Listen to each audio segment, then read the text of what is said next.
Isang balita ang gumimbal sa buong Estados Unidos. Sa mga coffee shop ng New York, sa mga boardroom ng Wall Street, at sa mga mansyon ng Beverly Hills, iisa ang tanong ng lahat, posible ba talagang may ganitong bansa? Bakit nagkakagulo? Dahil 3,500 na mayayamang retiradong Amerikano, mga dating CA, abogado, at sikat na investor, ang sabay-sabay na sumakay sa 8 dambuhalang charter planes patungong Pilipinas. Ang opisyal na dahilan, isang simpleng golf tour. Ang inasahan ng lahat ay isang linggong bakasyon ng mga matatandang mayaman na maglalaro sa ilalim ng araw at uwi pagkatapos. Pero sa departure gate ng Ninoy Aquino International Airport, pagkatapos ng kanilang trip, isang eksena ang napanood ng buong mundo via CNN live broadcast na nagpabago sa lahat. Ang mga lolo at lola na nasa edad 70 at 80 ay tumigil sa harap ng gate. Ayaw nilang pumasok. May mga umiiyak. May mga nakahawak sa braso ng mga airport staff, nagmamakaawa. Ayoko pang umuwi, sabi ng isang lola. Pwede bang kahit ilang araw pa? Hindi ko kaya iwanan ang lugar na to. Sa loob lamang ng isang araw, umabot sa 100 milyong views ang video. Napuno ang lahat ng flights papuntang Maynila at Cebu. Ang NDA ay nagtala ng pinakamataas na bilang ng arrivals sa kasaysayan nito. Ano ang nangyari sa 3,500 na Amerikanong ito na pumunta lang naman para mag-golf? Bakit parang ayaw na nilang bumalik sa kanilang marangyang buhay sa Amerika? Ako si James Thompson, isang journalist ng CNN na nakabase sa New York. At ito ang kwento ng aking nasaksihan, ang kwento kung paano binago ng Pilipinas ang puso ng mga taong akala nila ay nakita na nila ang lahat. Nagsimula ang lahat sa isang editorial meeting sa CNN headquarters sa New York. Ang mga veteranong reporter ay nagtatalo tungkol sa giyera sa Middle East at krisis sa Europa. Tahimik lang ako sa sulok, hinihintay ang pagkakataon ko. Nang tawagin ako, binuksan ko ang aking folder. May 3,500 na high-profile retirees ang pupunta sa Pilipinas para sa isang massive golf tour, sabi ko. Kumunot ang noo ng aming editor-in-chief. Tumawa ang katabi kong senior reporter. Golf tour ng mga matatanda. James, seryoso ka ba? Anong balita dyan? Baka advertisement lang yan ng travel agency. Sir, git ko, ang mga taong ito ay sanay sa Switzerland, Hawaii, o Scotland. Bakit biglang Pilipinas? May something dito. Gusto kong malaman kung bakit. Kung wala kang magawa, sige, pumunta ka, sabi ng chief na parang tinatamad. Pero mas mabuti pang mag-cover ka na lang sa Florida nursing home. Namula ako sa hiya, pero buo ang loob ko. Isinama ko si Mike, isang veteranong cameraman na sanay sa war zone. Habang papunta kami sa Yei Airport, panay ang reklamo niya. James, magsasayang lang tayo ng oras. Video lang ako ng mga matandang pumapalo ng bola sa init ng araw. Umiti lang ako. Mike, maniwala ka. Magugulat ka. Pagdating namin sa Yei, nakita namin ang 8 dambuhalang eroplano na may bandila ng Pilipinas. Sa gate, nakapila ang mga retirado. Elegante sila, suot ang mga mamahaling damit, pero baka sa kanilang mga mukha ang pagod at boredom. Nilapitan ko ang isang 75 anyos na lalaki. Sir, anong expectation nyo sa Pilipinas? Wala naman, sagot niya nang walang kagana-gana. Sabi lang ng travel agent maganda daw ang golf course sa Cebu at Tagaytay. Huling biyahe ko na siguro to bago ako tuluyang tumanda sa bahay. Wala silang excitement. Para sa kanila, isa lang itong ordinaryong trip.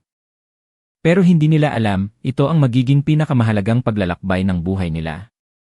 Habang papalapit ang eroplano sa Maynila, tumingin ako sa bintana. Nakita ko ang Manila Bay at ang skyline ng Makati na kumikinang. Ang laki pala ng airport nila, bulong ng katabi kong Amerikano. Akala ko probinsya lang ang pupuntahan natin. Pagbukas ng pinto ng eroplano, sinalubong kami ng isang malaking banner, mabuhay. Welcome to the Philippines. We missed you. 3,500 na tao ang sabay-sabay na dumating, pero walang gulo. Sa halip na kaguluhan, isang maayos na sistema ang sumalubong sa amin. At ang unang bumati sa amin ay hindi tao, kundi isang robot na nakasuot ng barong Tagalog. Magandang araw. Welcome sa NE, bati ng robot sa perpektong English. May maitutulong ba ako? Natulala si Mike. May ganito sa Pilipinas. Isang 80 anyos na lolo na naka-cane ang lumapit sa robot. Agad itong yumuko at nagsalita, "Sir, parang nahihirapan po kayo maglakad. Gusto niyo po ba ng wheelchair? Ipadadala ko agad." Namutla ang lolo. "Paano mo nalaman?" Ilang segundo lang, may lumapit na staff na may dalang wheelchair. "Sir, sakay na po kayo." "Ako na po sa bag nyo," sabi ng staff na may ngiting abot hanggang tenga. "Thank you." "Thank you," paulit-ulit na sabi ng lolo. Sa Amerika, maghihintay ka ng matagal para sa wheelchair assistance. Dito, bago mo pahingin, nandyan na. Sa immigration, mabilis ang proseso. "Welcome back, Mr. Thompson," bati ng automated gate. Wala pang 3 minuto, tapos na kami. Sa baggage claim, may malaking screen na nagpapakita kung nasaan na ang maleta mo. Isang lola ang nalilito kung nasaan ang bag niya. Agad siyang nilapitan ng isang staff. "Ma'am, akin na po ang tag nyo," sabi ng staff. Iskan niya ito sa tablet at maya-maya, dala na niya ang maleta. "Here you go, ma'am. Ingat po kayo." Namangha ang lola. "Saraga, minsan nawawala ang bag ko ng 2 araw. Dito, 2 minuto lang." Lumabas kami ng airport at sumakay sa bus. Malinis, malamig at may libreng wifi. Habang binabaybay namin ang Skyway, nakita ng mga retirado ang ganda ng modernong Maynila, ang mga gusali, ang ilaw, at ang buhay na kapaligiran. "James," bulong ni Mike habang nagfi-film. Mali ang akala ko. Iba to. Lumipad kami patungong Cebu para sa unang leg ng golf tour. Ang destinasyon, isang exclusive resort sa Mactan. Pagdating sa clubhouse, nakapila ang mga staff. Hindi lang sila bumati ng good morning. Tinawag nila ang bawat guest sa pangalan. "Good morning, Mr. Smith. Handa na po ang paborito niyong iced tea." "Hello, Mr. Johnson. Nakaredy na po ang cart na may extra cushion para sa likod niyo." Nagulat ang mga Amerikano. "Paano niyo nalaman ang likod ko?" tanong ni Elrea. "Johnson. Nagpadala po ng info ang agency nyo, at naghanda po kami para maging komportable kayo," sagot ng staff ng may sinseridad. Sa golf course, ang mga caddy ay hindi lang basta tagadala ng bag. Sila ay mga kaibigan. Isang lolo ang nahihirapang pumalo. "Masakit ang tuhod ko," sabi niya. Ang caddy niya, isang 50 anyos na Cebuano, ay lumapit. "Sir, dahan-dahan lang po. Huwag nating pilitin. Ang golf po ay para mag-enjoy, hindi para magmadali. Chill lang po tayo." Inabutan niya ang lolo ng malamig na bimpo at tubig. Napangiti ang lolo. Sa Amerika, minamadali ako ng mga kalaro ko. Dito, sinasabihan akong mag-relax. Pagdating ng tanghalian, inihain ang lechon Cebu, sinigang na hipon, at sariwang mangga. Ang mga lasa ay sumabog sa bibig ng mga Amerikano. "This is heaven," sigaw ng isang retirado habang kumakain ng mangga. "Ang tamis! Walang ganito sa Florida." Pagkatapos ng laro, sinubukan ng lolo na bigyan ng tip ang caddy. "Here, take this as $50." Umiling ang caddy habang nakangiti. "Sir, nako, okay na po ako. Masaya po ako na nag-enjoy kayo. Balik po kayo ha." Natigilan ang lolo. Sa Amerika, lahat ay may presyo. Dito, ang serbisyo ay galing sa puso, hindi sa bulsa. Kinagabihan, isinulat ko sa aking notebook, hindi ang golf course ang nagpamangha sa kanila, kundi ang mga tao. Kinabukasan, may emergency. Isang 80 anyos na retirado ang sumakit ang dibdib sa lobby ng hotel sa Maynila. Agad dumating ang ambulansya. Hindi ito ordinaryong van, kumpleto sa gamit parang yi. Pagdating sa Luke's Medical Center sa Yis, naghihintay na ang mga doktor. "Mr. Roberts, alam na po namin ang history nyo. Relax lang po," sabi ng doktor sa perfect English. Wala pang 30 minutes, tapos na ang blood test at X-ray. Sa Amerika, abutin ito ng kalahating araw. Wala pong heart attack. Acid reflux lang po at pagod, paliwanag ng doktor. "Magpahinga lang po kayo." Nang dumating ang bill, halos mahimatay ang asawa ni Mr. Roberts. "Ito lang?" US dollars 200. Sigurado kayo? Sa New York, US dollars 5,000 na ang visit pa lang. Tumawa ang nurse. Opo ma'am, yan lang po. Kasama na po lahat. Naglibot ako sa ospital. Malinis, parang hotel, at walang masungit na nurse. Lahat nakangiti. Sir, kumain na po kayo. Ma'am, kailangan niyo po ng unan. Isang retiradong abogado ang nakausap ko. James, buong buhay ko nilabanan ko ang healthcare system, sabi niya. Dito, naramdaman ko ang tunay na care sa healthcare. Ang sumunod na destinasyon ay isang heritage town sa Vigan, Ilocos Sur. Tumira kami sa mga lumang bahay na ginawang bed and breakfast.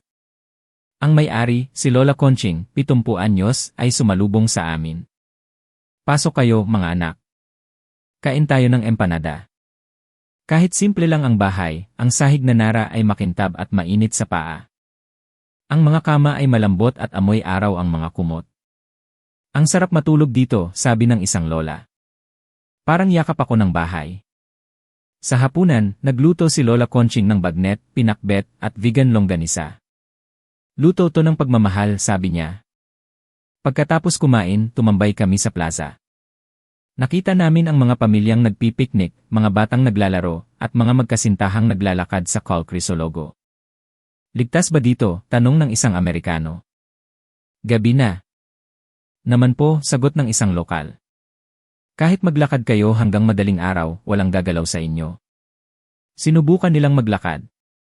Pumasok sila sa isang 24 oras na convenience store. Bumili sila ng chichirya. Ang tindera, kahit antok na, ay magalang pa rin. Salamat po, sir. Ingat po kayo. Naglakad sila sa parke.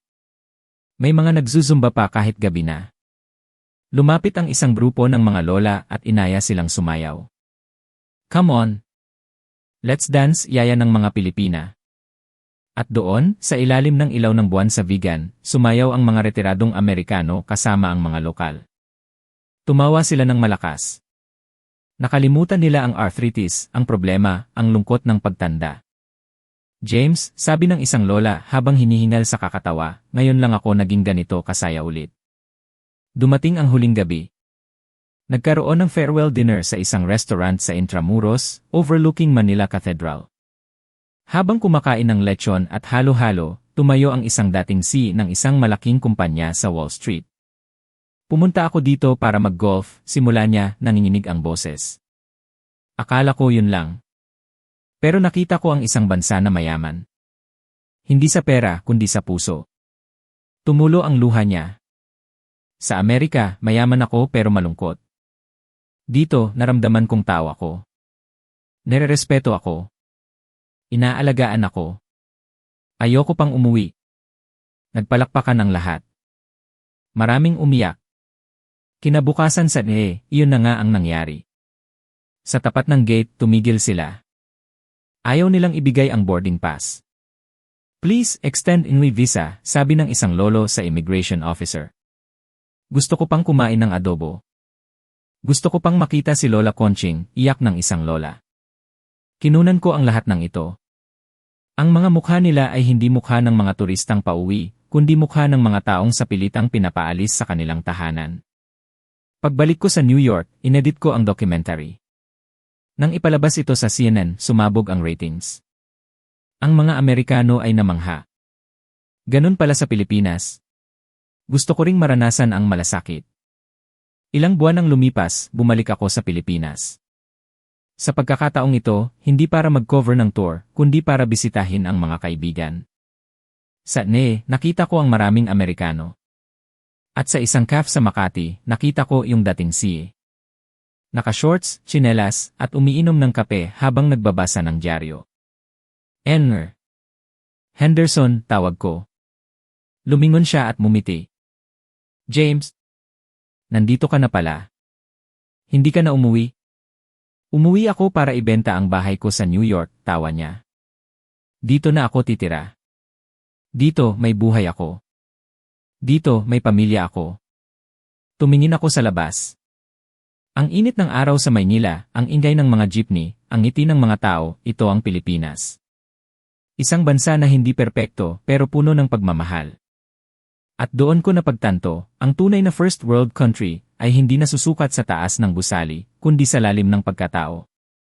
Ito ang kwento ng 3,500 na Amerikano na naghanap ng golf course pero natagpuan ang kanilang tahanan.